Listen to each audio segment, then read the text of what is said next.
वो कहते हैं कि हमारी तो सरकार ही नहीं है।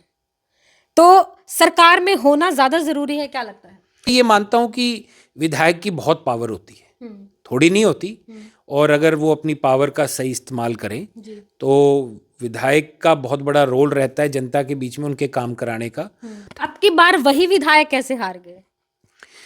देखिए, अगर आपको याद हो किसान आंदोलन के बाद उपचुनाव हुआ। बिल्कुल हुआ। उपचुनाव के अंदर सारी विपक्षी पार्टियां एकजुट होकर उनके खिलाफ खड़ी हो गई, हुँ, पर लोगों ने उनको मौका देकर के जिताया।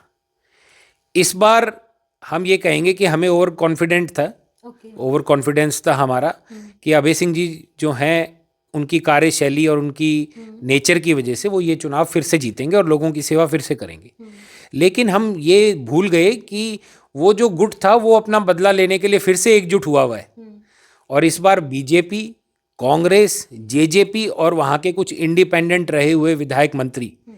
सब इकट्ठे होके तन मन और धन। एक मजबूत स्तंभ आपकी पार्टी का, आपके नाना जी, चौधरी ओम प्रकाश चौटाला जी नहीं रहे। जी। जब ये स्टेटमेंट आई, आप वहीं थे और लास्ट टाइम आपकी बात हुई थी उनसे?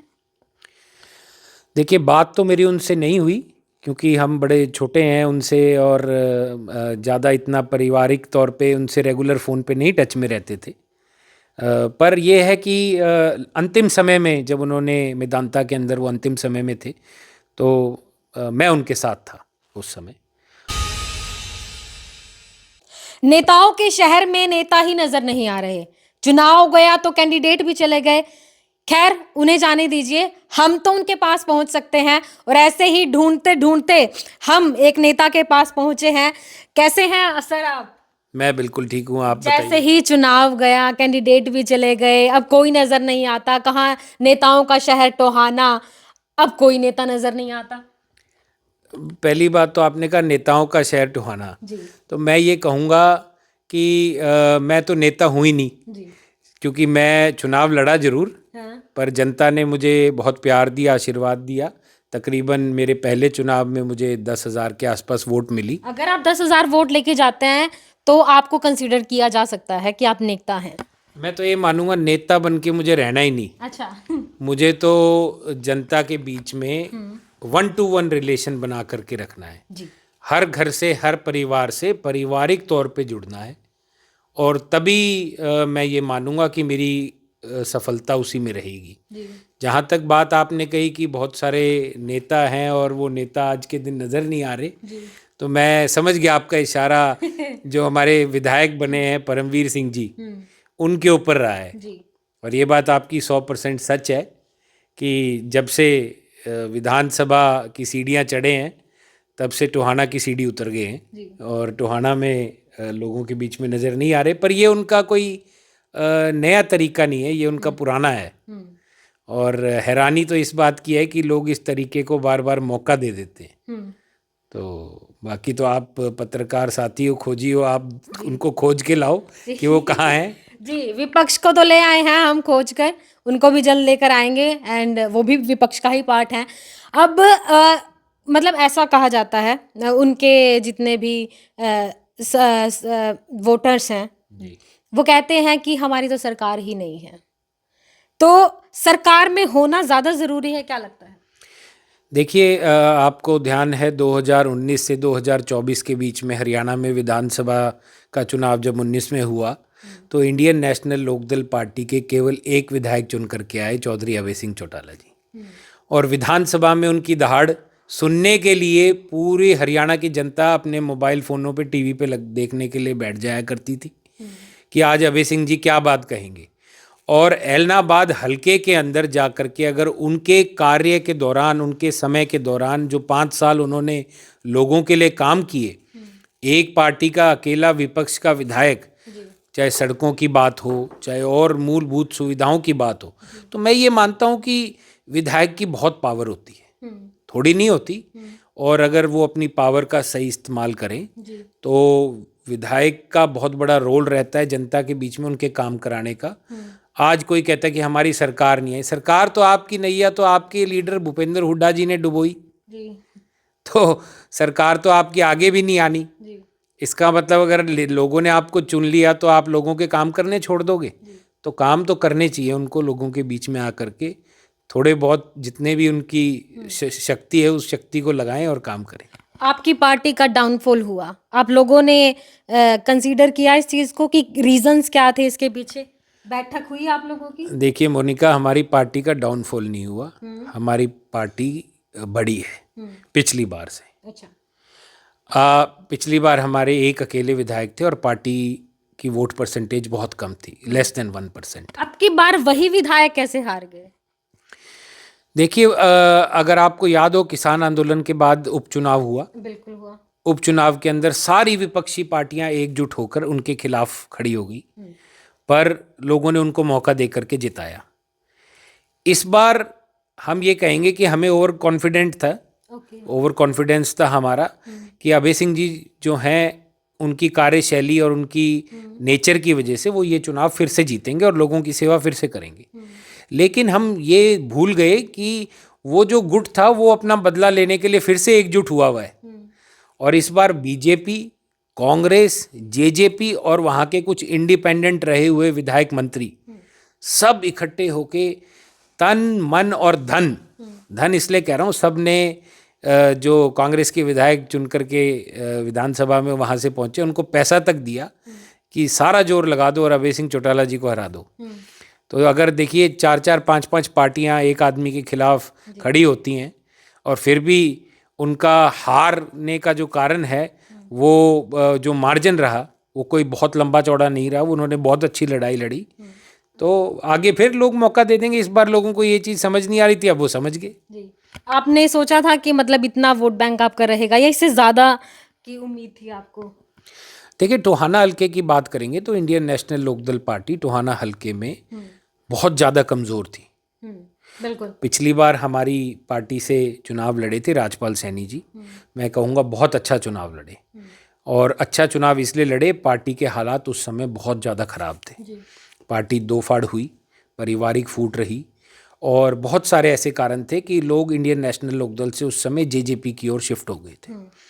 पर सैनी साहब ने अच्छा चुनाव लड़ा। वोट कितनी आई कितनी नहीं आई वो मैटर नहीं करता, चुनाव लड़ना मैटर करता है। और इस बार ये मौका मुझे दिया पार्टी ने, तो मैंने भी अपनी तरफ से तकरीबन 10,000 लोगों का आशीर्वाद मुझे प्राप्त हुआ। जहाँ बहुत सारे गांव थे जहाँ हमारे खाता नहीं खुलता था वोट का, हालात ख़राब होने की वजह से वहाँ इस बार हर गांव में हमारी प्रेजेंस रही। और मुझे ये कैमरे पे कहते हुए बड़ा अच्छा महसूस होता है कि हर गांव में अब हमारा कैडर दोबारा से खड़ा हो गया है। और अगर कैडर खड़ा हो जाएगा वो भी इनेलो का, तो दूसरों की तो पिंडियाँ कब आएंगी थोड़े दिनों में। अच्छा। तो बाकी लगे हुए हैं और लगे रहेंगे। चुनाव मतलब तो हार नहीं माननी? नहीं, हार क्यों माननी है। हमारी तो पार्टी ही संघर्ष की पार्टी है। चौधरी देवीलाल जी को संघर्ष का नेता कहा गया है।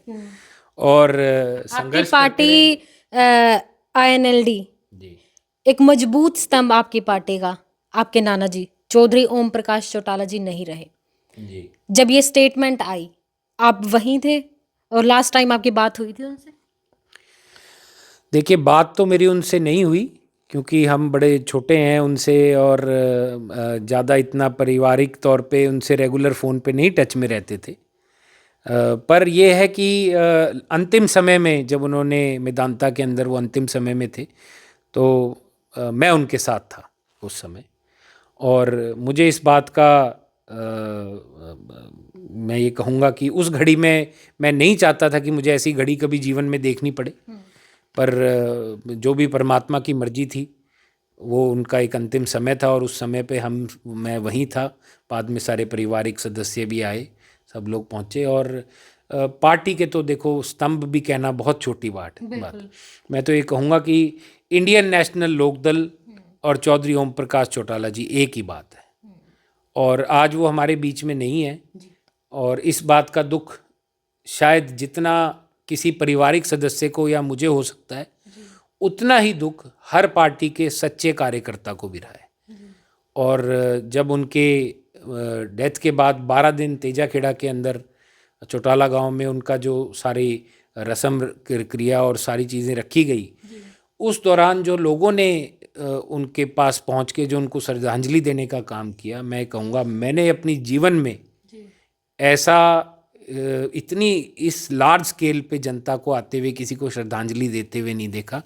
और मैंने अपने जीवन में किसी सुपुत्र को, ये बात मैं आपके कैमरा पे कह रहा हूँ, कि एक बेटे को अपने फादर के जाने के बाद इतना ज़्यादा जो है हर चीज़ में उनके मान सम्मान में जो उनका ध्यान रखा गया हर तरीके से, चौधरी अभय सिंह चौटाला जी उस चीज़ की मिसाल हैं। कोई भी इस दुनिया में मैंने आज तक ऐसा बेटा नहीं देखा जिसने अपने फादर के जीते जी और उनके जाने के बाद इतना उनका मान सम्मान बढ़ाने का काम किया। गहरा था उनका रिश्ता उन दोनों का, और आपके साथ कैसा था? देखिए, उनका तो डेफिनेटली उनकी तीनों बेटियां, मेरी माता जी और जो मेरी 2 मौसियां हैं और चौधरी अभय सिंह चौटाला जी, चारों बच्चों के साथ बहुत गहरा रिश्ता था। और उनकी सबसे बड़ी बात ये थी कि अगर कभी आधी रात को कुणाल भी उनके पास चला गया और कह दिया कि नाना जी मेरा ये काम है और आप फलाने आदमी को फ़ोन कर दो, तो वो यूँ नहीं पूछा करते थे कि ये काम तेरा क्यों है।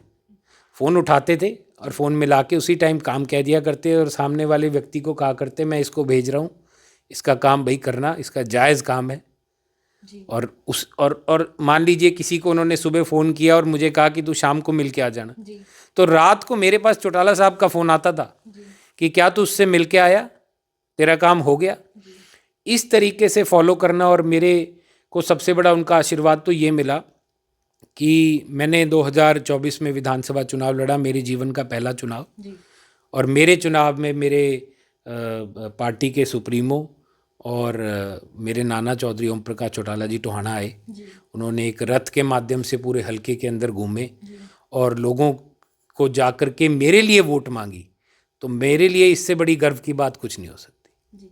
अब टोहाना की बात करें तो मतलब लोग ये कहने लगे हैं कि हम अनाथ हो चुके हैं, चाहे विभाग की बात करें, अधिकारियों की बात करें, तो कहीं पर भी डर नहीं है, भय नहीं है, सही काम करने के लिए भी मतलब पैसा जा रहा है। कब आवाज उठाएगा विपक्ष? देखिए, पिछली बार तो यहाँ पे विभिन्न छोटी बड़ी पार्टियों के प्रदेशाध्यक्ष भी थे जी, एक नहीं 2 थे, बिल्कुल, और एमएलए भी हुआ करते थे, मंत्री भी होते थे, लोग पूर्व मंत्री भी थे। जब भी इस हलके का कभी विकास नहीं हुआ।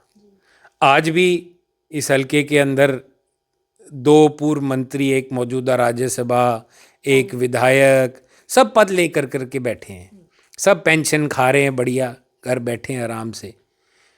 आज अगर बात करूं, चंडीगढ़ रोड पे जो कैंची चौक से लेके आगे सड़क बन रही है आरसीसी की, आप जाके नापो, उसको 1.5 फुट उठा दिया। मतलब कोई सिस्टम है नहीं है, कोई देख रेख करता है, कोई विधायक इतनी जिम्मेदारी तो कर ले, रोज चंडीगढ़ ही जाके सोता है विधायक, तो यहाँ तो रहता ही नहीं, उसको इतनी तो जिम्मेदारी होनी चाहिए कि जाकर रास्ते से जाते हैं, अब उसी रास्ते से जाएंगे। सरकार नहीं बनी, नहीं तो शायद हेलीकॉप्टर से चले जाते। तो वहाँ पे वो सड़क दिखती होगी कि ये 1.5 फुट उठा दी। और उस सड़क में आप देखना एक बार, आपका कैमरा कल वहाँ घुमा करके, कि जो पहले उसमें सीवर के ढक्कन होते थे, आज वो है ही नहीं, वो पूरी सड़क प्लेन बना दी, वो बंद कर दी है। कल को ये फिर उस सड़क को तोड़ेंगे, मैं गारंटी के साथ आपको कह सकता हूँ कि इसमें सीवर डालना या लाइन डालना या ढक्कन लगाना हम भूल गए। वहीं जो शहीदी स्मारक चौक है हमारा, कैंची चौक कहते हैं जिसको, उसकी हालत देखो आप, जर्जर हालत में। चौधरी ओम प्रकाश चौटाला जी जब मुख्यमंत्री थे उस समय उस चौक का निर्माण किया गया था, और उस चौक पे जो आप देखेंगे नाम लिखा है चौटाला साहब का, अलग अलग हमारे शहीदों की मूर्तियों का जो स्मारक बनाया गया है।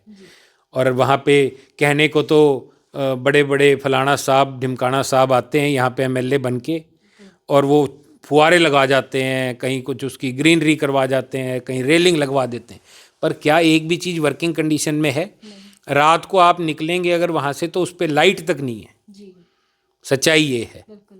और ये मुद्दा हमने बड़ी प्रमुखता से उठाया है डीबीएन न्यूज़ ने। मैं आपके मुद्दे को ही देख करके आपके बीच में ये कमेंट रख रहा हूँ। इस चीज़ के लिए टीबीएन न्यूज़ और मोनिका और सुरेंद्र काबिले तारीफ़ हैं कि आप लोग इन चीज़ों को उठाते हैं, आगे लेकर के आते हैं। और बहुत ही ख़राब हालत में है। थोड़े दिन वेट करते हैं, क्या पता आपकी इस मुद्दे से और मेरे इस कहने से किसी के कान खुल जाए और आँख खुल जाए। नहीं तो वहीं उसी चौक पर मिलेंगे और सारी इनेलो की टीम वहाँ बैठ करके धरना देने का काम करेगी और चंडीगढ़ रोड को भी जाम करेगी, रतिया रोड को भी करेगी। हिसार रोड तो सरकार ने पहले ही बंद कर दी है। वी आर ईगरली वेटिंग कि मतलब आप लोग आए, सामने आए, मीडिया के सामने आए, ताकि जो ये अधिकारी सोए हुए हैं ये जागे। और हम वेट कर रहे हैं आपका। अभी के लिए बस इतना ही। फिर मिलेंगे आपसे और आप लोगों से भी फिर मिलेंगे किसी और वीडियो में किसी और पर्सनालिटी के साथ। अभी के लिए बस इतना ही। मोनिका सैनी की तरफ से आप सभी को राम राम।